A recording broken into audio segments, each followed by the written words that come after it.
Good morning students. आज हम knowledge and curriculum में ज्ञान प्राप्ति के स्रोत के बारे में अध्ययन करेंगे। ठीक है, ज्ञान प्राप्ति के स्रोत क्या होता है? पहले हम स्रोत को जान लेते हैं कि स्रोत वह वस्तु है जिससे किसी अन्य वस्तु की उत्पत्ति होती है। स्रोत वही होता है, स्रोत कहलाती है, जिससे किसी वस्तु के उद्गम या उत्पत्ति के स्थान को ही स्रोत कहा जाता है। यह वह स्थान होता है जहाँ से कोई पदार्थ प्राप्त होता है। जैसे आप उदाहरण के तौर पे देख लीजिए कि स्रोत क्या है। कहते हैं पानी के स्रोत बताइए, तो आप नदी, झरने, तालाब, नहरों इन्हीं को बताते हैं। तो ये क्या है? इनसे जल का उद्गम स्थान है, ये उत्पत्ति होती है, यहाँ से जल प्राप्त होता है। तो वह स्थान जहाँ से किसी की उत्पत्ति हो, किसी अन्य वस्तु की, ठीक है, या वहाँ से वह प्राप्त हो, तो वह उसका स्रोत कहलाता है। फिर है ज्ञान प्राप्ति के जो स्रोत हैं वो मूल 5 स्रोत हैं।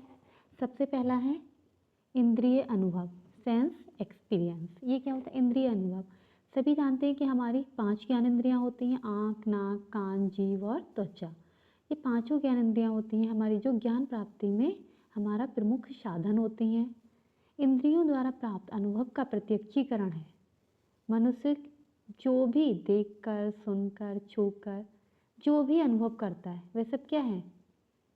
इंद्रिय अनुभव होता है। और उससे जो भी हम प्राप्त करते हैं, अनुभव से होते हैं, वो हमारा कहीं ना कहीं ज्ञान प्राप्त करने में हमारी सहायता करता है। नेक्स्ट है साक्ष्य, टेस्टिमनी। साक्ष्य क्या होता है? जब हम दूसरों के अनुभव तथा निरीक्षण पर आधारित ज्ञान को मान्यता देते हैं तो इसे क्या कहते हैं? साक्ष्य कहते हैं। साक्ष्य में व्यक्ति स्वयं निरीक्षण नहीं करता है, वह दूसरों के निरीक्षण पर ही तत्व का ज्ञान प्राप्त करता है। इस प्रकार साक्ष्य दूसरों के अनुभव पर आधारित होता है।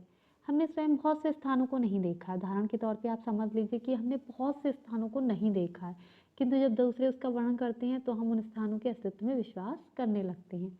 जैसे कोई व्यक्ति ताजमहल देखने गया, आगरा गया, उसने ताजमहल देखा, ठीक है। अब उसने आके अपना आंखों देखा वर्णन आपके सामने प्रस्तुत किया। आपने क्या किया? उसने जो कहा, आपको बताया, उसको सुना और उसी में विश्वास करने लगे। ये होता है साक्ष्य, जिसका निरीक्षण हम स्वयं नहीं करते बल्कि दूसरों के निरीक्षण के आधार पर उसमें विश्वास करने लगते हैं। नेक्स्ट है तार्किक चिंतन। तार्किक चिंतन क्या है? Logical thinking. तार्किक चिंतन एक ऐसी मानसिक प्रक्रिया या योग्यता होती है जो हमें किसी समस्या को अमूर्त चिंतन के माध्यम से उस समस्या का समाधान करते हैं। ये क्या है कि हमारे सामने क्या है? तर्क वितर्क करना।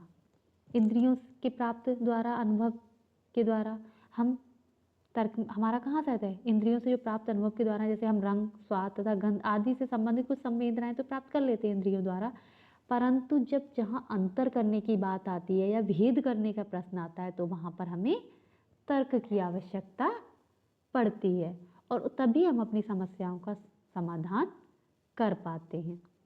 इंद्रियों से प्राप्त अनुभव के द्वारा रंग, स्वाद तथा गंध आदि में संबंधित प्राप्त है, परंतु जब वस्तुओं में भेद करने का प्रश्न आता है, जैसे मैंने बताया, तो हम वहाँ पे तार्किकता की आवश्यकता होती है।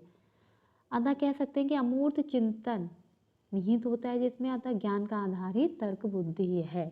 हमें जैसे किसी ने कुछ भी बताया, हमने उसमें विश्वास कर लिया उसके निरीक्षण के आधार पे, लेकिन जब हम उसमें भेद करने लगते हैं, तर्क करने लगते हैं, तर्क वितर्क करने के बाद में सही चीज़ की जानकारी हमें होती है, तो हमारे ज्ञान प्राप्ति का आधार क्या हुआ? तर्क बुद्धि हुई। तर्क वितर्क करना आवश्यक होता है। नेक्स्ट होता है हमारा सत्ता आधारित अधिकारिक ज्ञान। सत्ता अधिकारिक ज्ञान क्या होता है स्टूडेंट्स? कि जो ज्ञान हमें बहुत ही बुद्धिजीवी या उच्च शिक्षित व्यक्तियों के द्वारा दिया जाता है उसे सत्ता अधिकारिक ज्ञान कहा जाता है। जैसे कि इसमें बताया गया है कि उच्च शिक्षित व्यक्तियों द्वारा प्रदत्त ज्ञान को सत्ता अधिकारिक ज्ञान की संज्ञा दी जाती है।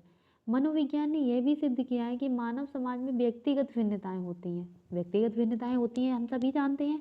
कुछ मनुष्य अत्यंत प्रतिभाशाली होते हैं जिनकी संख्या भी कम होती है। क्या बुद्धिजीवी लोग बहुत कम होते हैं और वही लोग ज्ञान के क्षेत्र में नई नई चीज़ों को जोड़ते हैं, नई बातों को जोड़ते हैं, नए आविष्कार करते हैं। तो वह ज्ञान जो हमें बुद्धिजीवी या विद्वान लोगों द्वारा या उच्च शिक्षित व्यक्तियों द्वारा प्रदान किया जाता है वह सत्ता अधिकारिक ज्ञान होता है। उसके बाद नेक्स्ट है हमारा अंतःप्रज्ञा तथा अंतःप्रज्ञावाद। ये क्या होता है? जब हम किसी समस्या का समाधान अपने अंतर्मन से करते हैं और ये समाधान में अचानक मिलता है हमें, इसे अंतर्प्रज्ञावाद कहते हैं। क्या है कि जैसे हमारे सामने कोई समस्या अचानक से आ गई, हमारे पास उसका कोई समाधान भी नहीं है, लेकिन तुरंत एकदम रिसेंटली हमारे दिमाग में एक ऐसा आइडिया आए कि हम अपनी समस्या को बहुत आसानी से सुलझा लेते हैं। तो वहाँ क्या है कि हमने अपने अंतर्मन से उस समस्या को सुलझाने का तरीका सोचा।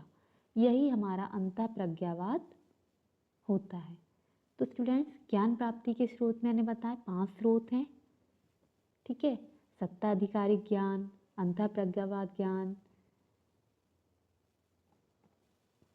ठीक है, सेंसरी नॉलेज, इंद्रिय ज्ञान, ठीक है, तार्किक चिंतन, ये सभी हैं।